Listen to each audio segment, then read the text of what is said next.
बिस्मिल्लाहिर्रहमानिर्रहीम। अस्सलाम वालेकुम नाज़रीन, आप देखें न्यूज़ कर्टन। मैं हूं मोहम्मद आसिफ ताहिर। इलेक्शन केस की समाअत सुप्रीम कोर्ट में जारी है और 2 दिन में 2 बेंच टूट गई।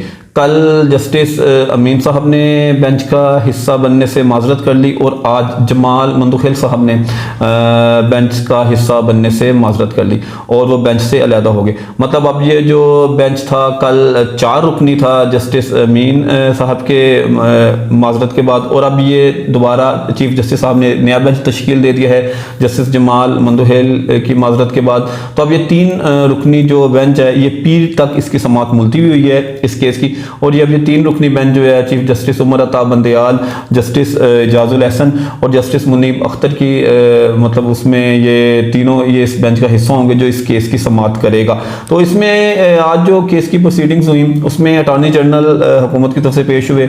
उन्होंने चीफ जस्टिस साहब को कहा कि वो इस्तदा की उन्होंने हुकूमत की तरफ से कि इस केस पर फुल कोर्ट बनाया जाए, जो चीफ जस्टिस ने मुस्तरद कर दी। और अब आप देखें कि इसमें एक तरफ तो सियासी और आईनी बहरान मुल्क में, और दूसरी तरफ अब अदालती बहरान भी आ रहा है। मतलब 48 घंटों में 2 बेंचेस का टूट जाना, तो इस तरह अगर आप ये देखें कि इस तो जज साहिबान के आपसी इख्तलाफात भी खुलकर सामने आ रहे हैं। बाकी जी इस समाअत में जो चीफ जस्टिस साहब के रिमार्क्स थे उन्होंने तो इसी पर जोर दिया, तजवीज़ दी कि हुकूमत और अपोजिशन जो है वो बैठ के मुज़ाकरात करें, इन्हें डायलॉग करना होगा। तमाम फ्रीकैन जो है वो पंजाब और केपी इलेक्शन के बारे में जो तारीख है उसका तयन करें। और उन्होंने ये भी कहा कि इलेक्शन कमीशन ने खुद से तारीख दे दी और सदर से उन्होंने इस पे ऊपर कोई मशावरत भी नहीं की। तो बाकी जी उन्होंने एक ये भी रिमार्क्स दिए कि हुकूमत इमरान खान की तरफ से तो यकीन दहानी है, हुकूमत की तरफ से यकीन दहानी नहीं आ रही। और अगर उन्होंने कहा कि अगर मुज़ाकरात अगर हुकूमत और अपोजिशन के नहीं होते तो हम आईनी फैसला करेंगे। मतलब कि अपोजिशन किस किस्म की अपोजिशन? खान साहब तो अपोजिशन में है ही नहीं। खान साहब तो इसमें एक एजिटेशन पॉलिटिकल पार्टी के वो सरबराह हैं और वो इस टाइम सड़कों पे हैं। और उसके बाद अगर देखा जाए वो तो कौमी असम्बली से मुस्ताफ़ी होके उसके रुकन भी नहीं है और वो असम्बली से बाहर है। अपोजिशन तो पीटीआई नहीं है। हाँ, आप ये कह सकते हैं कि एक एहतजाजी जमात और इसमें हुकूमत के दरमियान ये डायलॉग होना चाहिए कि इलेक्शन की तारीख कब हो। बाकी जी ये फुल बेंच का जो है मुतालबा ये अब जोर पकड़ है और हुकूमत में भी इसने वज़ीर दाखिला राना सनाउल्लाह, वज़ीर कानून आज़म नज़ीर तारर साहब और मरीम औरंगज़ेब साहिबा ने भी इसका मतलब इन्होंने इसको मुस्तरद कर दिया। 3 बेंच का जो 3 रुकनी बेंच जो है उन्होंने भी कहा है कि फुल कोर्ट ही बनाया जाए। और उन्होंने यहाँ तक कहा है कि ये इम्प्लीमेंट जो होगा, ये जो 3 रुकनी बेंच कोई भी फैसला देता है पीर वाले दिन तो उसको इम्प्लीमेंट तो हुकूमत ने करवाना ना। तो उन्होंने कहा कि ये हम इसको इम्प्लीमेंट नहीं करवाएंगे। मतलब कि ये बुहरान एक शिद्दत इख्तियार करता जा रहा है। और इसी मुतालबे के हवाले से भी थोड़ी देर पहले मुस्लिम लीग नून के कायद मोहम्मद नवाज साहब ने लंदन में प्रेस कॉन्फ्रेंस भी की है और उन्होंने ये कहा है कि जब हमें बेंच ही कबूल नहीं है तो हम इसका फैसला कैसे कबूल करेंगे।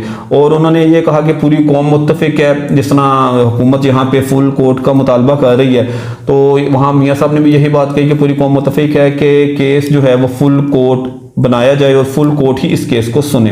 और उन्होंने ये भी कहा कि मामला ये सिर्फ ट्रक की बत्ती का नहीं है, रेडी वाले का नहीं है या किसी के प्लाट खाली करवाने का नहीं है, ये मुल्क का मामला है, ये मुल्क के अवाम का मामला है। और फिर उन्होंने साथ साथ इसके अपनी कारकर्दगी भी बताई कि 2017 में जो है डॉलर 105 था, सोना जो उसकी कीमत थी 50,000 रुपये थी फी तोला, और पेट्रोल जो था वो 65 रुपये था। लोड शेडिंग उनके दौर में ख़त्म की गई उन्होंने बताया, और उसके बाद जो दहशतगर्दी का खात्मा भी उनके दौरे हुकूमत में। तो उन्होंने अपनी हुकूमत की कारकर्दगी भी अवाम को सामने रखी। बाकी जी उन्होंने कहा कि अवाम को आंखें खोल लेनी चाहिए, कौम को आंखें खोल लेनी चाहिए कि उनके साथ कैसा मजाक किया जा रहा है।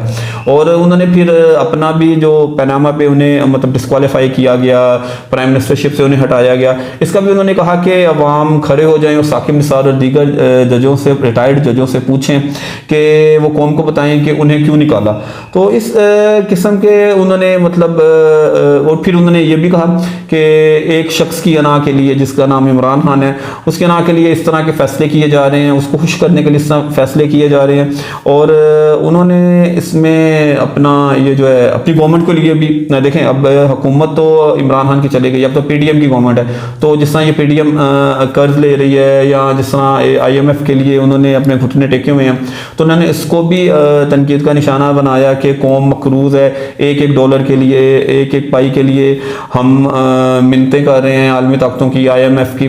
तो इस किस्म की उन्होंने मियाँ साहब ने लंदन में बातें की हैं और उन्होंने मतलब क्लियरली दबंग ऐलान कर दिया है कि वो इस बेंच को ही नहीं मानते तो फैसला कैसे मानेंगे। तो ये एक बहरानी कैफियत होगी जी, पीर तक इसकी समाअत मुलतवी है इस केस की। अब आगे देखें कि पीर को किस किस्म का मतलब इसमें क्या प्रोसीडिंग्स आती हैं और जो इसमें सुप्रीम कोर्ट जो है वो इस केस के बारे में क्या फैसला करती है, ये तो पीर तक ही पता चलेगा। जो भी नई डेवलपमेंट्स होंगी आपके सामने लाएंगे। बाकी जी एक नया सर्वे आ गया और सर्वे में जो हुकूमती जमातों के लिए वो काफ़ी अलार्मिंग पोजीशन है और उसमें पीटीआई को बहुत ज़्यादा, पीटीआई वाले उसको बहुत ज़्यादा कोट भी कर रहे हैं। तो ये एक अदारा है, इसमें रिपब्लिक पॉलिसी थिंक टैंक के नाम से, ये इस्लामाबाद बेस्ड है और एक इनकी वेबसाइट है publicpolicy.com के नाम से। तो इसमें मतलब पूरी इनकी डिटेल्स है, उनका इंट्रोडक्शन भी है। एक साबिक एसएसपी साहब हैं, वो ये पूरा मतलब अपना थिंक टैंक चलाते हैं। तो उन्होंने एक सर्वे करवाया है पंजाब में जो इलेक्शंस होने हैं पंजाब के हवाले से।